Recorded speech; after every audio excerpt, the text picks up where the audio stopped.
This is the Global Podcast Network, where executives and professionals connect, share, and inspire. Stay tuned for the conversations that drive success. Yeah, I've said this before. I have to say it again. She inspires creativity, and through that creativity, we learn a lot about what's going on in our minds. She's an art therapist. She's actually created something that we're going to take a look at. I have so many questions about what you did. She is our professional of the year. Barbara Robertson is back with us. How is everything in your world today? It's great, thanks. We got the first snow of the season, which is encouraging because sometimes in Maryland, where I am, we don't get snow at all ever. And wow. So I'm in New York the other day at the end of a major rainstorm, Long Island specifically. We got a little bit of, just a little frosty snow, almost nothing. But you get how much in Maryland? I didn't even hear that. oh, it's maybe a half inch on the ground, but they were big, fat snowflakes that sort of sifted down from the sky. They were light, and so you could kind of just see them just kind of slowly working their way past the air molecules till and they clumped up on the evergreen branches in the most lovely way. Isn't that the best? Like It just is. that visual and that fresh feeling of that new snow. Yes, it is lovely. And it reminds me of play because when you're a kid, you don't have to worry about driving in the snow or driving on the ice or having to get someplace that, you didn't really want to have to drive through slush and ice. And when you're a kid, you're like, oh, you can't wait to get outside and play in the snow, even if there's just a little bit, if you can make a snowball out of it, it's just fun. And how about those times when you were a kid or even adult where you have that branch of that pine tree and a ton of snow on it, and all of a sudden, either somebody throws a snowball, Yes. what? Right. And you get like, oh my gosh, for a second, like just snow. It's just cold. It's okay. Yeah. Yeah. Unless you're Jack London in that one story about the guy who's up in the Arctic somewhere and this huge snow comes along and he manages to light a fire under a tree. And it's the most crushing ending because the warmth of the fire melts the snow on the branch above him. And guess what happens? I don't want to. Well, I know, but that was, oh man, when you said that just brought back that vivid sort of, Yeah. horrible. How Well, something so beautiful turns not. Yes. Short time. Yeah. But that's kind of the opposite of really what I want to talk about today. I want to talk about the play that can happen when it doesn't matter if a bunch of snow falls on your head. It's just that much more fun. You scoop it up and make it into a snowball and pelt somebody or something with it. Well, you just identify something there in terms of creative inspiration in that snow gets reincarnated into other things. It's snow on a branch. It turns into a snowball. It turns into a snowman or a person. It can be an igloo. It could be whatever. It can be continuously changed into something else. Absolutely. It's like I've begun to really realize that everything is a medium. In other words, a substance or a focus that you can work with creatively. Just about everything. I'm thinking about that for a second. Like, is there anything that wouldn't be like, I'm even just looking around the studio desk area. I mean, really, when you say there's a can of seltzer on the counter, when you think about it, it's a can of seltzer. Yeah. But you could bend this. You could do things with it. If you got the pop top, I could take that off and make that into a chain if I wanted to. Absolutely. It can take a different shape. I've seen a lot of creative use of tin cans like that coming out of Africa, like in craft marts or, seasonal craft exhibits. People who know how to make all kinds of little animals out of the tin from cans like that, just cutting them, shaping them, bending them, fastening them together. I once had a little elephant that was made out of a can with some red on it. That just was so charming.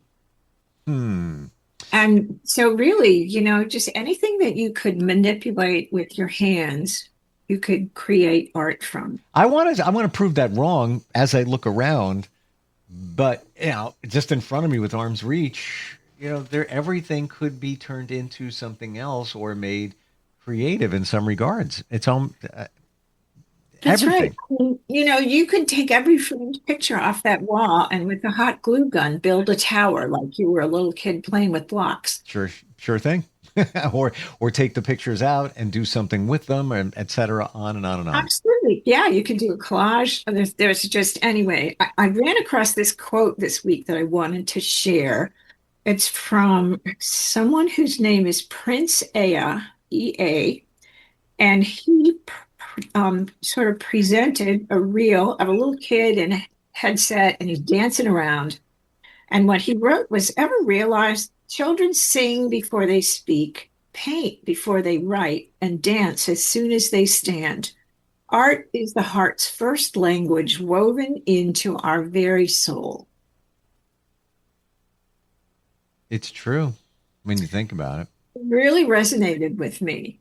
And it kind of gets to this little mess of colors on the wall behind me, because what I chose to do, I have a new studio space for creating art, and I put a big sort of paper tarp up on the wall that's got some plastic on the other side of it, because I do want to do some big paintings against that wall. But before I actually started doing something where I cared about how it turned out, there's always that little part that really is kind of invested in the product, as hard as we try to stay focused on the process.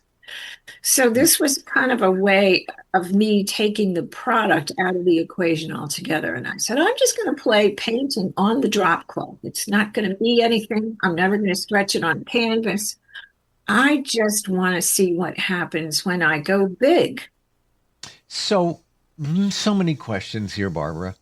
Jump in. First of all, you told us about this a couple of weeks ago, and I wish I remembered or took a picture of it so I could go from where it was to what it is, because a part of me wants to do that, but a part of me is like, well, I don't even know where to begin.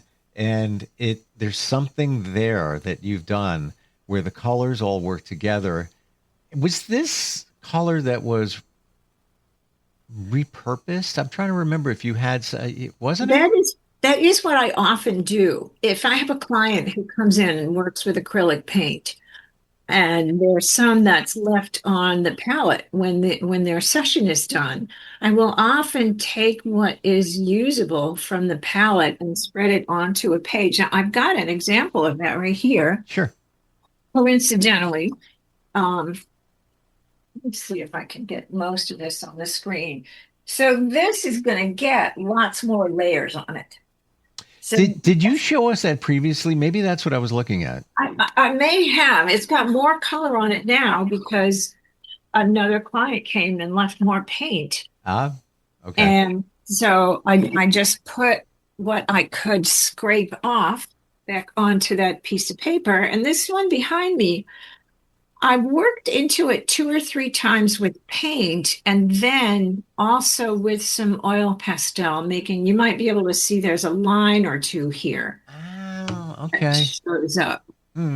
So before we go into it, I have to ask, why did you choose to put it on a canvas? I'm sorry, on a drop cloth, and A, not a canvas, or B, just paint the wall white and make it a huge, beautiful piece of art on the wall? If it was a place I owned, I might very well do that. But this is a lease that I have for a year. Okay. So I can't take the wall with me. Although I have read about, and I want to try this, I have read about certain kinds of canvas that you can apply to the wall as if it were wallpaper. Paint on that canvas and then peel it off when you leave the place. Interesting. But I love what you said here, in that you were thinking ahead, wanting to keep it. Now, the walls in this one day, whenever I'm not in this office space, they can do whatever they want. I painted it the colors I wanted it. And that's all good. It's a part of a lease, but you're looking at it as like, yeah, I want that. If I'm going to take the time and put me into it, I want to take it with me. And I can't, take a saw and take the sheetrock with me. Well, I mean that's a generous way of looking at it. I looked at it more like as a lessee. I don't want to make the landlord mad at me. Okay. As You far could as always paint it white. You could always. That's true. That's true. And I could always ask first, which runs us into another little problem that can sometimes keep us blocked from doing something that would otherwise be very satisfying because we have to ask somebody if it's okay first. And that's hard to do. Even at this stage. Because I'm loving what you got up there, and I would see that as a permanent, piece on your wall, and even for when clients come in there to, for them to see that, and Well, that has been nice because I have had clients, and where a client sits in my office is opposite from this wall. So they are kind of looking at me and this sort of big color patch. It's about maybe 4 or 5 feet square on the wall behind me. And I do kind of like it because it is a mess, so to speak. I mean, the color is kind of chaotic.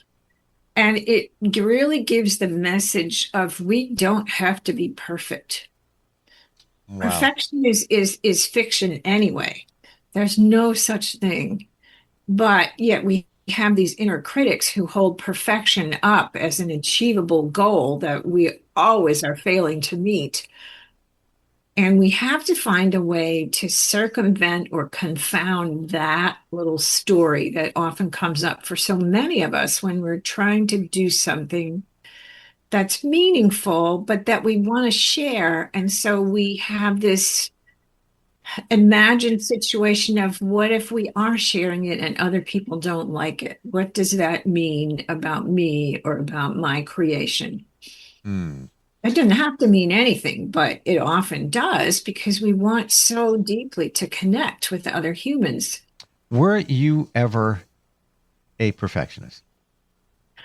I think I still am on some level. I think that might be sort of a permanent fixture in there, but what I've been creating are end runs around it. So part of it is, okay, I'm using leftover paint.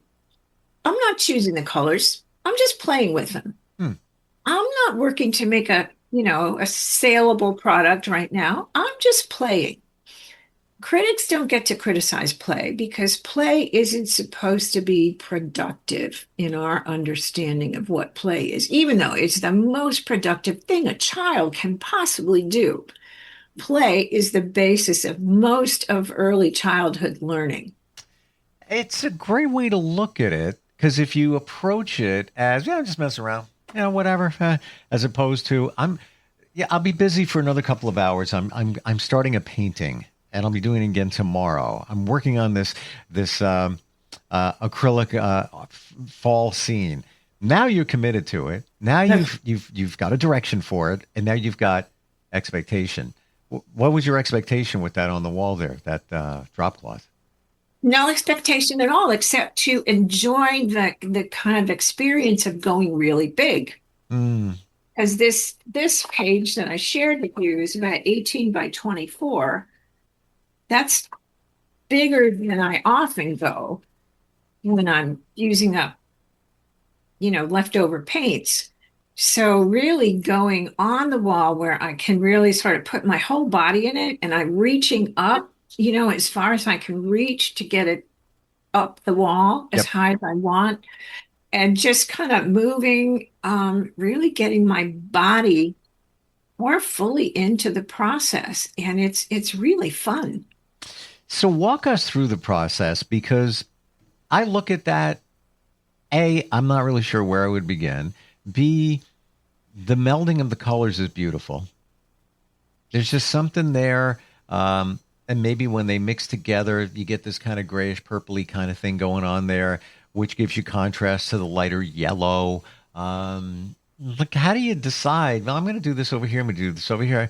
How do you decide that you don't overdo it as well? Oh, no, this is definitely overdone, according to my. Well, according to you, see that I don't. according to my art critic part, this is way overdone. But on the other hand, it's never done. So it can't be overdone if it's never done. It can always be a work in progress because color loves color. So you can never add too much. And acrylics, they can layer over in an opaque way that covers what's underneath them. Or one of my favorite things to do is to use a big sponge. Let me grab it.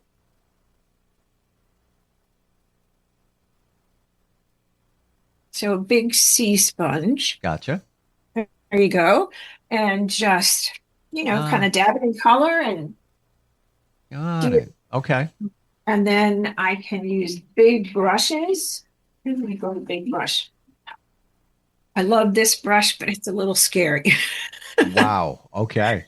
Because it's so big. But at one point, I know I'm going to get courageous enough to use it because this is still play. I'm going to dip it in some big color and then just, kind of let this broad path go through this and see what happens. But that's kind of the whole point, is doing something to see what happens and then to see how I feel about what happens. That's a key point right there.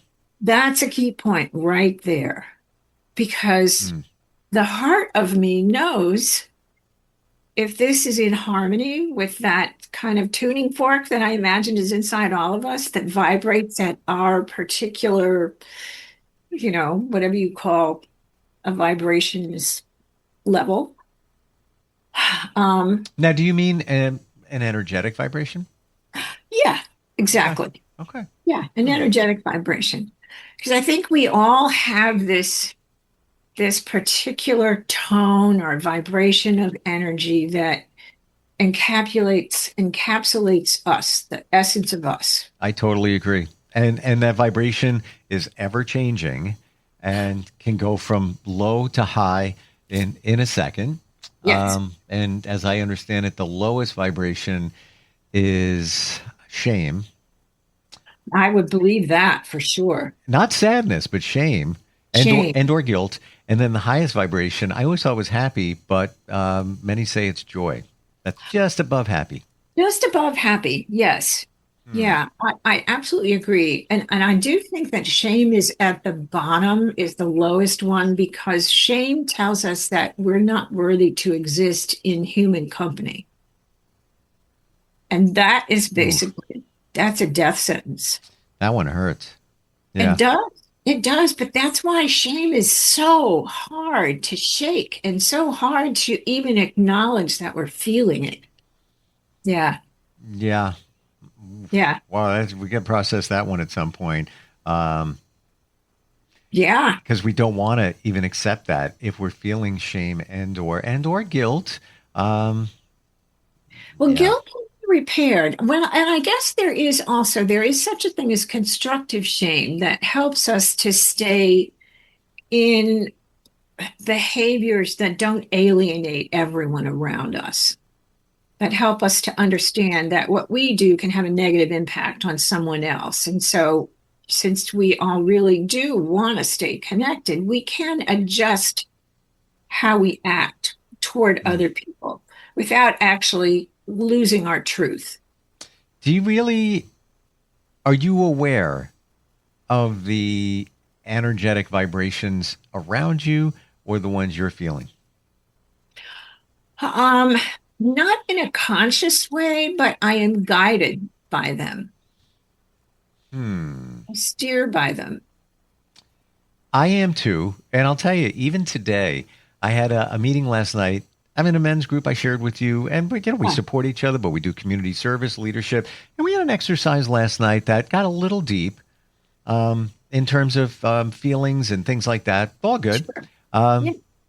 And I had a phone call before that with somebody that was going through some challenges. And even after the phone call, I was like, ooh, whoa.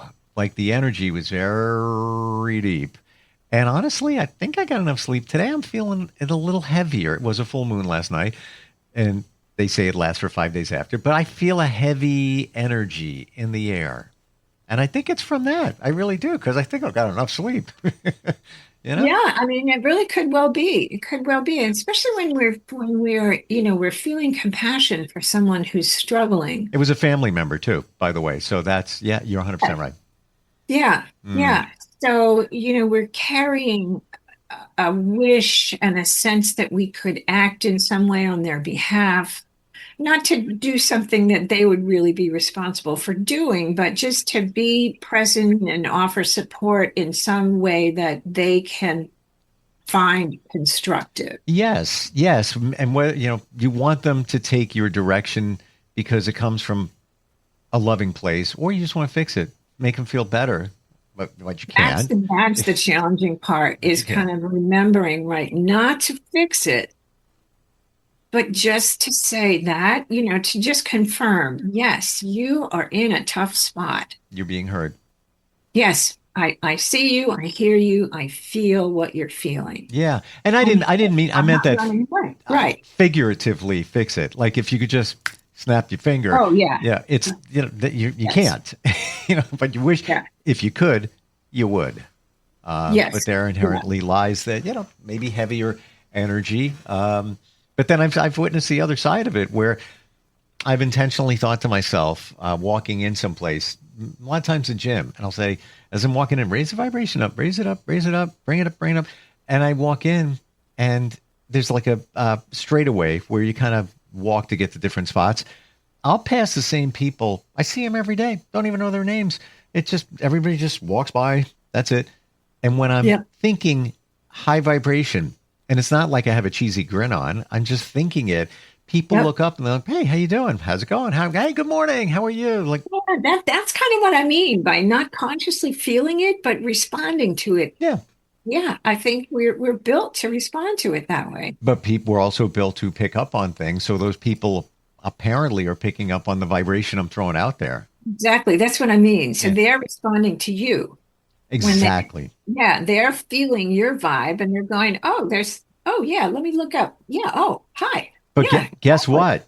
There's vibration, energetic vibration in that piece of art behind you that you put into that. And I'm feeling it. And it feels good. Like I look at it and I'm like, I like that. I don't know what I don't know what it is I like about it, because some of the colors are, a little muted. Mhm. Yeah. But I'm feeling I want to do that. I want to I want that coming out of my hands, that, I put my imprint into it because it feels good. Yeah, yeah, yeah. I have one client who's, I don't know, 11 or 12, and she got so much joy out of doing handprints. She would Mm. paint acrylic paint all over her hand and then smack it on the paper, maybe another 2 times, then the other hand, and all directions, and layers of handprints, until she had built up color in this same kind of similar playful way. And Talk about individuality and putting your imprint, like literally your energetic and physical yeah, imprint that's into right. something. I just looked up. We're out of time. I don't know how that even happens. Fun. I don't know, that happens so fast. I But know. let me just wrap up with a little Sure. quip that I really am more and more believing that the artwork that we produce, or whatever the creative product is that we produce, is embodied energy. 1 So billion percent. the vibe in us that comes out and takes shape in some way. It's what's in you is now transferred energetically to that canvas. And Exactly. And then it can convey energy to you. You can convey your energy to it and get a different reflection back than I might get. But it's this sort of energy composite that can just keep on vibing. I even believe that when you look at a photograph of somebody, there's an energetic, I call it energy DNA that comes off of that. Yes. Yeah. There's something there. Yep. Yep. Yep. Well, we're even more on the same page. This is what you do. You inspire people to be creative and actually feel through art.